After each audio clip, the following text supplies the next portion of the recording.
Жігіттен кегін алған жылан, өмірде болған оқиға желісімен. Ордалы жылан туралы аңыз әңгімелерден естігеніміз болмаса, көзбен көргендер аз. Жылан дегенде көпшілігіміздің көз алдымызға тілін жалаңдатып, ирелеңдеген сұсты тіршілік иесі келіп тұра қалады. Олардың қайсы бір түрі болмасын, адамзат үшін қорқынышты. Ордалы жыланға қатысты мына оқиғаны сіздерге баяндап бергім келеді. Бұл оқиға оңтүстік Қазақстан облысының бір шағын ауылында болыпты. Отау құрғандарына небәрі 5-6 жыл болған Дәурен мен Айсұлудың ауылға қоныс аударғандарына аз ғана уақыт болатын. Дәурен тұла бойы тұңғышым, артымнан ерген тұяғым деп ұлының атын Ізбасар қойды. Ол одан 2 жасқа кіші қызының есімі Ләйла. Жан-жары Айсұлудың төркіні қалада тұрады. Ал өздері бұл ауылға Дәуреннің шаруасына қолайлы деп көшіп келді. Сатып алған үйлері тәп-тәуір, жаңа үлгімен салынған.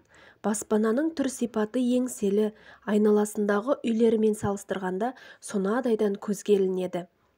Күн артынан күндер өтіп, жұбайлар бақытты өмір сүріп жатты. Дәурен күні бойы жұмыста, ал әйелі Айсұлу шаңырақта бала тәрбиесімен айналысатын. Айсұлу үйде жүргенде сәл тыныштық орнай қалса, әлдебір заттардың тысырынан селк ете түседі. Алғашында үй жиһаздарының тысыры шығар деп Айсұлу ештеңеге аса мән берген жоқ. Түн түндігін түріліп, тыныштық орнаған кезде де Айсұлу әлдекімнің еденді жайбарақат басып, әрлі-берлі жүрген секілді дыбыстардан оянып кетіп жүрді. Құлағын салып тыңдай қалса, әлгіндегідей дыбыс жоғалып кетеді. Бірде ол таң ата мынадай оқиғаға тап болды. Жолдасының таңғы асын беріп, жұмысына шығарып салған соң, Айсұлу төсек жинауға кіріскен. Күйеуінің көрпесін сілкіп жинап жатқанда, бірнеше жыланның бұратылып жерге сарт ете қалғанын көріп, сәресі зәр түбіне кетеді. Дереу Дәуренге хабарласып, мән-жайды айтады. Бірақ ол бұған аса қатты мән бермейді.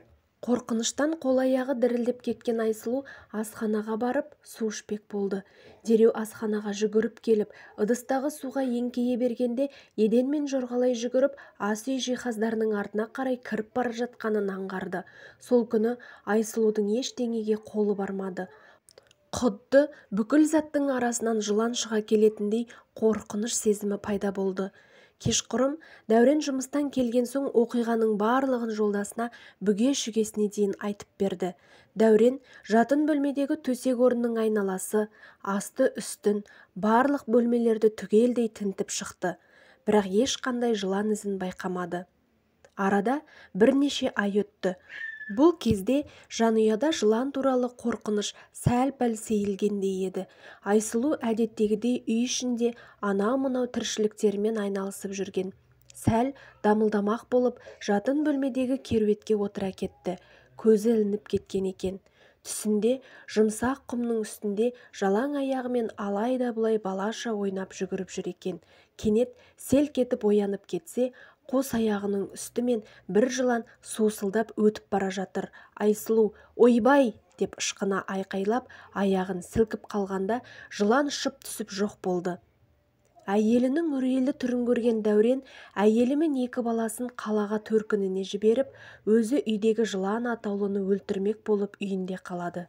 Ертеңіне жұмысқа бармай, жыландардың жарыққа шығуын күтіп отырады. Кенет теледидар қоятын үстелдің артқы жағынан басы қылтия шығып еденмен бойлай жорғалаған жыланды көріп, қолындағы балтасымен 5 бөліп тастайды. Осылайша көзіне көрінген жыланның бәрін балталай берді. Бірақ Дәурен мұнша жыланның үйге қалай кіріп, олардың қай жақтан шығып жатқанын ұққан жоқ. Бар ойы жыландарды жою. Жорғалаған жыланның бәрін өлтіріп бітірдім дегенде, әйелі мен балаларын қайтадан ауылға шақырып алады. Үйде жыланның қарасы көрінбегенге ерлі-зайыптылар енді тыныш өмір сүреміз бе деп ойлаған. Бірақ бұл ойлары бекер болып шықты. Түн ауа Айсұлу ауа жетпей қиналып оянып кетті. Көзін ашса, бір жылан оны қылқындыра мойнына оралып тұр екен. Қимылдай қалса, одан сайын тұншықтыра түсіреді. Есіктің табалдырығында жолдасы Дәурен аузынан ақ көбігі атылып, өлім аузында жатты да, артынша қинала даусын шығарды да, даусы шығар-шықпас үзілді. Жанында жатқан қос құлыншағы жалаңаш күйде әлдеқашан ажал құшқан. Айсұлу қос қолымен жыланды тартқылап тырысып көріп еді, болмады. Қол-аяғы тыпырлай айқай салуға да шамасы келмеді.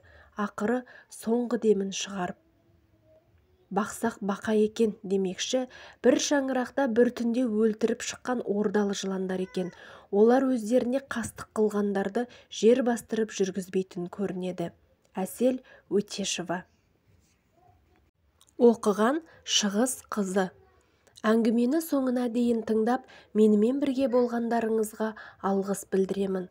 Алдағы уақытта көптеген ғибратты әңгімелер, өмірде болған әңгімелерді баяндап беретін боламын. Сондықтан менің арнама тіркеліп, лайк басып, комментарийға өз ойларыңызды жазып кетулеріңізді сұраймын.